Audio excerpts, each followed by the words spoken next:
ஹாய்ங்க, வாழ்க வளமுடன்.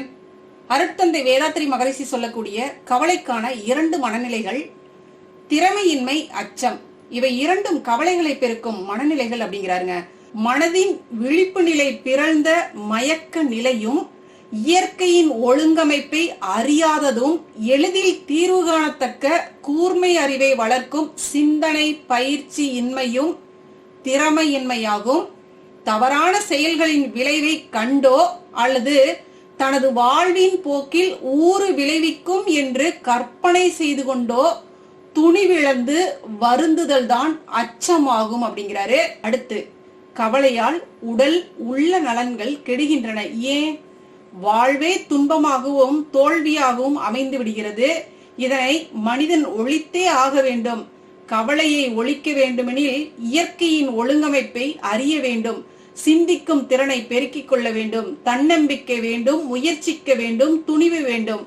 மாறாத இயற்கை விதிகளை உணர்ந்து கொள்ளல், சமுதாய ஒழுங்கமைப்பை புரிந்து மதித்து வாழ்தல், தன்னிலை விளக்கம் பெற்று பிறவியின் லட்சியத்திற்கு ஒத்த இசைவான வகையில் வாழ்க்கை நடைமுறைகளை அமைத்துக் கொள்ளல் என்ற அறிவுடைமை வந்துவிட்டால் தானே சிக்கல்களை தோற்றுவித்துக் கொள்ளாத தகைமை கிடைக்கிறது. சிக்கல்கள் இல்லாமல் போகவே துன்பமும் இல்லை, கவலையும் இல்லை என்றாகி வாழ்வே ஓர் இன்பச் சோலையாக மாறிவிடும். கவலை இல்லாத மனிதர்கள் உலகில் உண்டு, ஆனால் சிக்கல் இல்லாத மனிதர்கள் உலகில் இல்லை. சிக்கல்களை சந்திக்க போதிய பலமில்லாத மனநிலைதான் கவலை என்கிறோம்.